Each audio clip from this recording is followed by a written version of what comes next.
Have you ever felt like no matter what you do, stretching, strengthening, trying to sit up and stand up straighter, your body just doesn't feel right?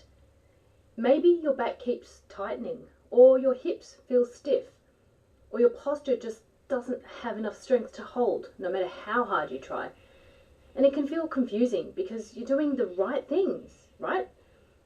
But what if the issue isn't what you're doing? It's where you're starting from. Hi, I'm Alexis Wadeland, osteopath at Blossoming Me and Healthy Learning Lounge.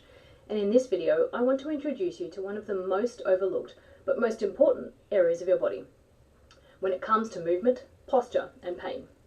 Your pelvis. Pelvis, not hips. Now, when most people think about the pelvis, they tend to think about the hips. But the pelvis is much more than that. It's the base of your spine, and it's where your upper body sits. And it's where your lower body moves from. So that every time you sit, stand, walk, bend, lift, your pelvis is involved. And it's not just a joint. It's a central organizing structure for your entire body. But here's where things start to go wrong. Your pelvis is designed to be both stable and mobile. And most people lose one or even both of those. Some people become too rigid, stuck in one position, or too loose, where they lack control and support. And when either of those happen, your body doesn't just stop working. Everything starts to compensate to allow you to keep going. And this is where it gets really important. Your body always prioritizes function over efficiency. So if your pelvis isn't doing its job properly, your body will still get you upright and walking and moving through your day, but it will have to do it borrowing movement and tension from somewhere else. Now let's go one layer deeper, because this is where things really start to make sense. Your pelvis doesn't work in isolation. It connects directly to your lumbar spine, your hip joints, your abdominal myofascial system, and your rib cage above.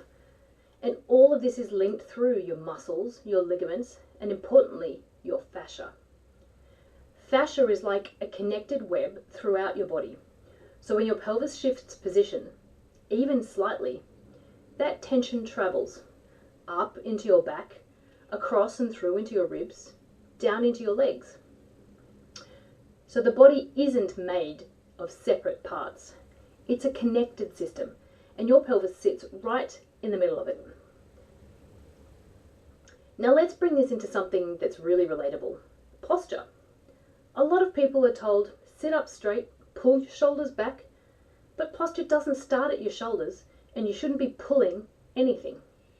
It starts at your pelvis, because your spine sits on your pelvis. So if your pelvis is tilted, forward, anterior tilt, or tucked under, posterior tilt, or it's side bent and rotated and shifted, your spine has to adapt. And then your rib cage has to shift. Then your head shifts. Now this is where we can start to get a little more specific, because your pelvis doesn't just become dysfunctional in a general way. It tends to fall into a few predictable patterns. Two of the most common ones that we see in clinic are the tilt and asymmetry. So first of all is the anterior and posterior tilt. Your pelvis can tip forwards, which is what we call anterior tilt, or your pelvis can tilt backwards, or posterior tilt. With anterior tilt, the front of the pelvis drops forward. The lower back increases its arch. This will often come with tight hip flexors and tight lower back muscles and lower back compression, as well as difficulty in engaging the deep core muscles because they've been pushed out. And people often feel like their back is always tight. Stretching only helps temporarily, but never fixes it. With posterior tilt, the pelvis tucks under. The lower back then flattens. This can lead to a straighter spine, which is less shock absorbing. So it becomes stiffness through the spine, and you then become to over-rely on the muscles of your upper body. This often feels like everything is tight and restricted. Posture feels ultra straight and stuck and fatigued. Now here's an important part. Neither of these are wrong on their own, because your body should be able to move through both anterior and posterior tilt. The issue is when it gets stuck in one position, and it loses the ability to move out of that. Then there's asymmetry, and this is also really common. The pelvis doesn't just sit evenly from side to side.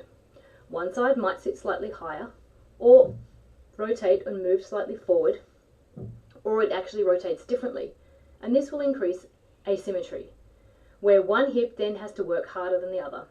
Weight doesn't transfer evenly, muscles develop unevenly, and over time it can even show up as one-sided pain, recurring tightness on that one side, a feeling of being off or unbalanced, a functionally longer leg, which means your legs aren't actually different in length, but they behave as if they are, and even a scoliosis.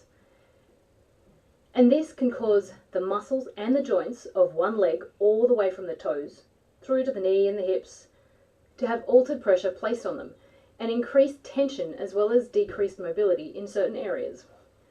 And because your pelvis connects into your spine, that asymmetry doesn't just stay local. It travels up your lower spine, into the rib cage, into the shoulders, and into the neck. So again, it's not just about where you feel the issue. It's about how your body is organizing itself underneath that. And this is where it starts to influence your rib cage, which we'll go through in the next video a little bit more. So instead of thinking, my posture's bad, start thinking, my base just isn't supporting me properly. What this can look like in real life is constantly needing to stretch your back, feeling tight through your hips, your hip flexors, your glutes. Often it feels like your glutes don't want to switch on, or they're too tight or they're too weak. Core exercises never feel like they work quite right because they're being pulled back or forward too much, and so the abdominal muscles can't switch on properly.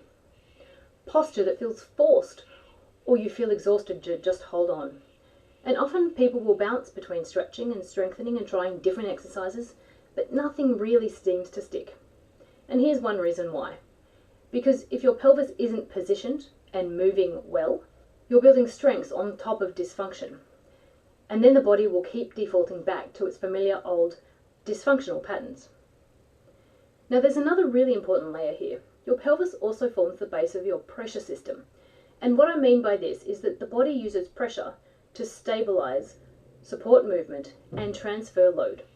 And your pelvis works together with your diaphragm above, abdominal wall muscles on the side, and your pelvic floor on the bottom to create that system. And we'll go into that a little bit deeper in the next video too. But for now, just understand, if this base isn't working, then the whole system will begin to struggle.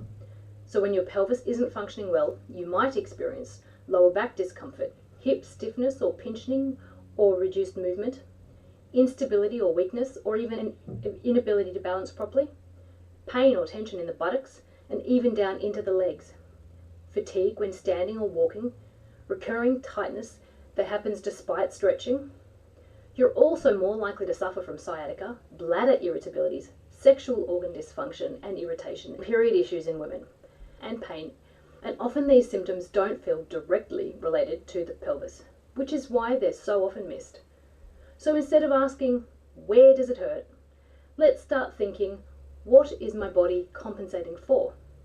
Because the area that hurts is often not the area that's driving that issue. So what can you start to do with this? For now, keep it simple. Start by becoming aware of how you sit, how you stand, whether you feel balanced and even on both sides or not. And instead of forcing posture, think about allowing your body to begin to stack more naturally and evenly. We're not chasing perfection, we're building awareness. Because over the next few videos, we're going to build on this. We'll look at how your ribcage and your pelvis work together, and how this affects movement and breathing, as well as how this connects to deeper systems in your body. And if this is already starting to click for you, this is exactly why I created my Ribcage Reset mini course. Because when you understand how your body works as a system, you can start to support it in a way that actually creates change. I'll pop the link for that mini course down below if you'd like to explore that further. But for now, start paying more attention to your foundation. Because when your pelvis starts to work better, everything above has a chance to improve. So that's it for today. Did it raise any questions or aha moments? If so, I'd love to hear them, so please put those in the comments section.